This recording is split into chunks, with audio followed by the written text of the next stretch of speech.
Днес ще ви покажа, като пипнат франсетата, какво става. Това се слави с изтънчен дизайн, мега лукс и висока технология. Защо? Защото като почнем от фаровете, които пеят и танцуват и са детайли, DS LED Vision, като минеш отвътре, целият салон е направен по най-висша мода. Това са алкантари, шевове, специални форми. Искам да видите лостове. Като минеме през дисплея, който и той с Night Vision-ите си, и стигнем до това, че имаме най-луксозния френски кросбек, създаван до сега. Създаден от DS Automotive и да не се бърка с Citroën, защото това е луксозната версия на франсетата. Тоест, основният конкурент на Q3, Q5, GLC, някакви ягуарчета. С какво са отличавали? Едно от най-важните неща, това с което е бил известен Citroën винаги, е тук е това око. Чете пътя и казва на окачването какво да бъде. Така че в този си клас с толкова голем багажник и с такова окачване няма такъв. Така че айде да го разгледаме, защото френската работа си е френска.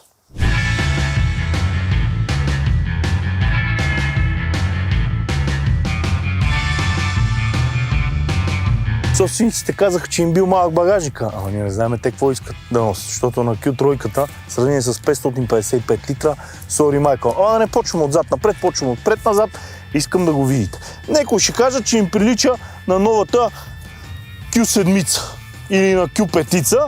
Всъщност, тук всеки един детайл е пипнат. Значи, всяка една форма има причина решетката да е така. Има причина DS, както знаем от миналото, още след 50-те години DS е било върха на сладоледа. Всяка чупка, всяка решетка, всяка LED светлинка, фарчето, вътре всяко квадратче, триъгълниче. Да не си мислите, че е сложено случайно, там са го изпали. Това да не ви е китайски автомобил. Това е френски автомобил. Минаваме назад и всъщност имаме и вариант, вижте, искам да видите лайста, DS Performance, черно и бяло, с влечена задница, да не се бърка и стигаме до стоповете, които отново са специално изработени. Фаровете, като ги палиш, пеят, танцуват, рисуват. При стоповете е същото. Като гасиш и си отиват, пипната работа. Трябва да знаем, че първия работен ден на Макрон бил с този Citroën. Отишъл и казал, това е автомобила. Така че взели го и го сложили в музея. Имаме предно разположен двигател, като при хибридните версии батерията се намира под седалката, така че да не пречи на задвижването и електромотора даже е вкаран отзад в моста. Затова малко по-късно ще ви разкажа. Но имаме предно разположен двигател, предно задвижване и опция 4x4 при хибридите. Като при хибридите електрическият мотор е вкаран отпред в скоростната кутия, в предното задвижване. Много интересно. Излиза на 18, 19, 20 и 21 цола при най-силната версия, защото силната версия ще ви подскажа. Ще ви кажа, ама сега 360 конски сили. Изненада. Нормално окачване имаме опция при обикновените и базовите модели, но тук силата всъщност е в окачването. Това им е едно от най-яките неща. Камера горе на прозореца, която чете между 13 и 130 км в час. Единствено и само много е важно да го сложите на комфорт. Тогава за всеки амортисьор по-отделно чете пътя. Дупки, цепки, длъбнатинки, издатинки. Така че да каже на всеки един амортисьор по-отделно кога да го втвърдява и кога да го умекотява. Тоест те искат DS да наблегнат на ония 50-те години Citroën, дето е бил на хидравлика, да вози толкова меко и комфорт. И в този си клас наистина няма никоя като нея с такова окачване. Тук е яката работа. Единствено трябва да внимавате, когато купувате такъв автомобил, задължително да проверявате окачването, защото при хибридните версии, тъй като са по-тежки, между 1,4 са обикновените и 1,9 тона. По-тежките разбиват малко окачването, тампони, биалетки, амортисьори, така че наблюдавайте ги тези неща. Имаме с нормални амортисьори и при по-луксозните версии имаме с електронни амортисьори. Тези, които са електронните амортисьори с четеца горе, всъщност това трябва да гоните и да търсите. За разлика от всички френски, отзад е магията. Защо? Тук нямаме обикновена града, като при повечето франсета. Тук имаме сложно многолинково окачване при хибрида с задвижване на електромотор отзад, който се пуска само при необходимост, но прави така, че автомобила наистина да е стабилен и да върви доста приятно. Ето в този момент имате 4x4 версия или когато я пуснете само на ток, бута от тук.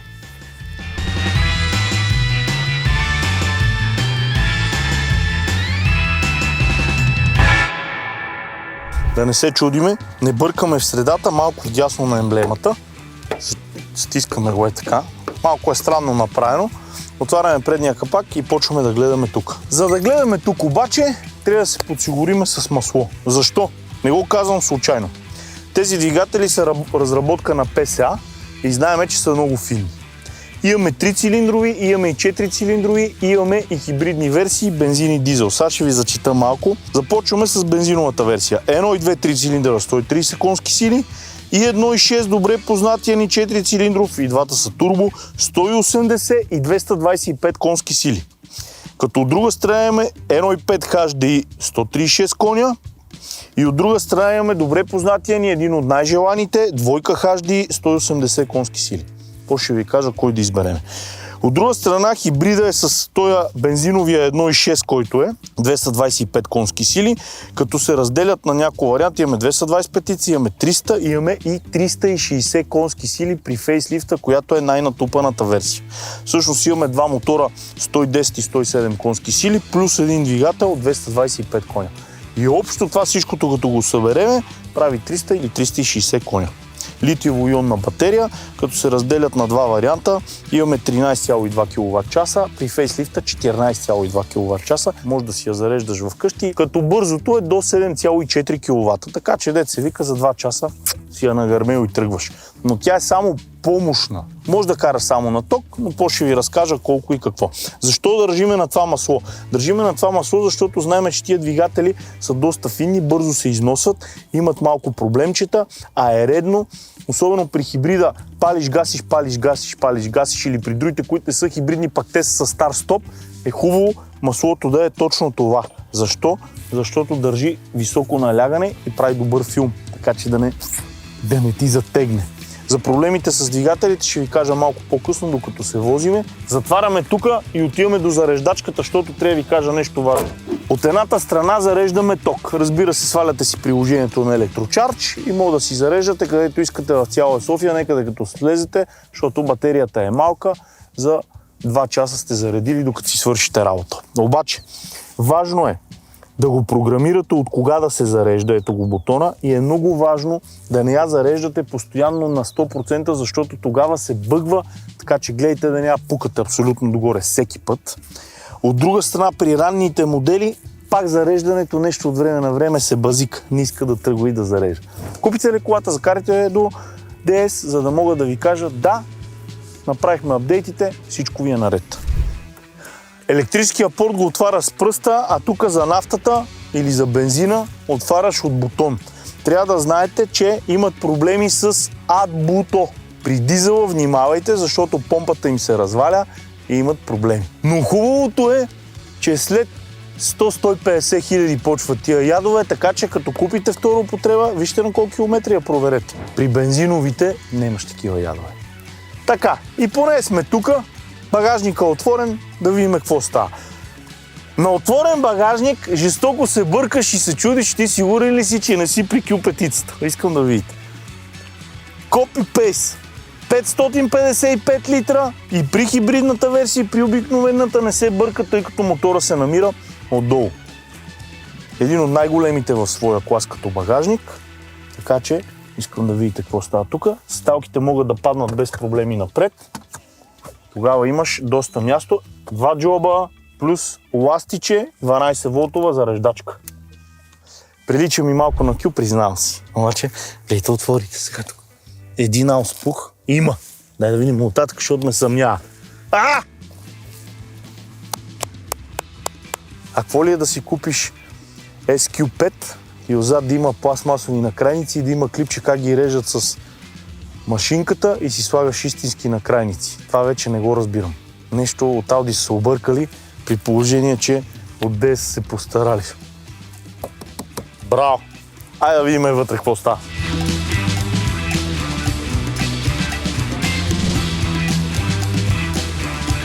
Леле, мале, отваряме вратата и си викаш френския лукс е тук.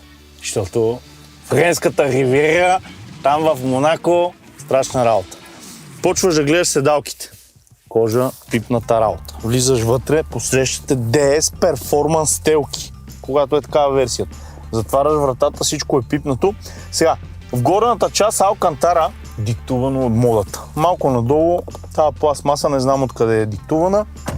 Фокал, музика 14 говорителя, брутално. И тук почва да ти пада ченето. Гледаш дигитален кокпит и най-хубавото е, че има меню на български. Пише кръка на спирачката и натиснете старт бутона. Всичко е в Алкантар. Той лост наистина просто джойстик е удобен. Ето къде се ключа. Искам да видите как изглежда и ключа. От тази страна се постарали дес, от другата малко босичко. Така, натискаме бутона, като леко го задържаме. Гледай. Специален часовник, който се отвърта.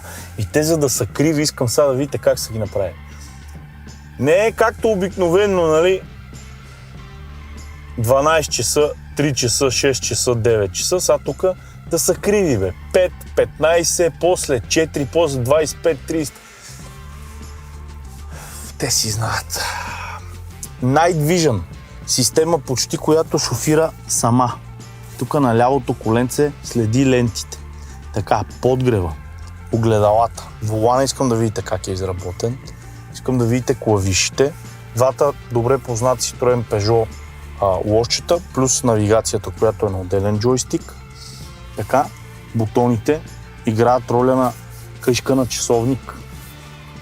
Алкантара, не знам сигурно някоя рокля. Искам да видите. Зареждане на телефона, стотинки, 12 волта, флашка, много важен бутон, Drive Mode. Тук всъщност ти регулираш и когато видиш, че пише комфорт, означава, че имаш тая камера с тези амортисьори. Тази камера се оплакват от нея, че когато много вали или има сняг или е мръсно времето, не сработва. И нормално е тя, като не вижда какво да прави.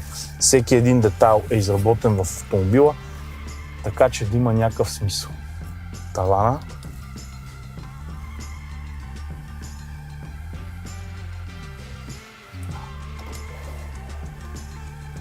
Да. Луксозничко е, така да ви кажа, комфортничко е, двоен къп холдър за парфюмите на Бричка, които са невидими тук, но са видими в сайта, така че влезте на brичka.com и си поръчайте по някое парфюмче за вашия автомобил, защото няма спирт, няма да ви горят платовете. Тук джобче, гледай, като си истински маняк, си имаш да си четкаш, защото то си заслужава. Голям джоб, почти си събирам ръката. Тук не са направили дупка, надолу малко пластмасичка, жабка. Добре, дълбока е, джобова отстрани във вратите. Чувстваш се доста комфортно. Но този дисплей просто ти изкързва зъбите. Кефи. Да видим какво ще се случи отзад. Оплакват се от медията, че малко забива. Наистина, като цъкаш бутоните, първо трябва да свикнеш с нея, между другото, за да видиш как се случват нещата. После като свикнеш бутоните, наистина работят много хубаво и много яко. Харесва ми като цяло, но тук докато цъкнеш, докато му дойде момента, докато загрее и малко докато се ориентираш, това часовника компенсира всичко. Айде да отидем отзад, да видим къде ще се вози до мочадието. Задната врата почти на 90 градуса, лесен достъп с нисък праг. Влизаме отзад и най-големия плюс, нямаме тунел. Нямаме кардани. Комфортничко. Имаме подлакътник, двоен къп холдър, плитък, нещо чашка за кафенце, друго не. Така, отзад нямаме контрол на климатика, но имаме единствено контрол на духалките с два порта за USB. Изтъкленият таван е на нас много ми харесва случението, без да докосваме, само минаваш с ръката. Алкантара отзад също, с големи джобове, има място. Има. Определено в този модел е по-обемисто, отколкото в там GLC-та, Q-та и тем подобни, защото там е доста по-тесничко.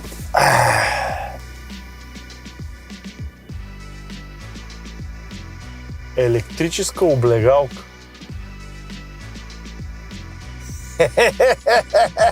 Това не го очаквах, признавам си. На бутон електрическа облегалка да ти стане луксозничко. Айде сега обаче да го покарам, защото нямам търпение да видя тази камера наистина ли върши някаква работа или само префалена реклама.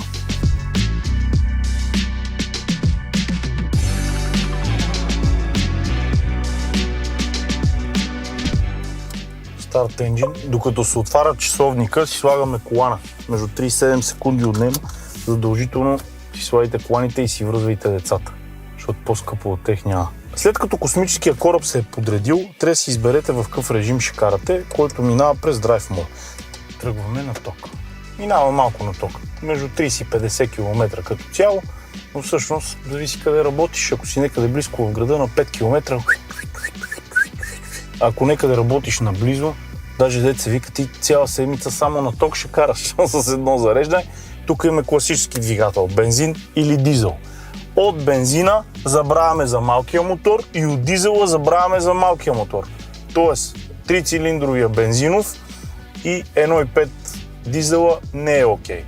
Най-желания и най-хубавия всъщност е двойка дизел, така го предпочитат.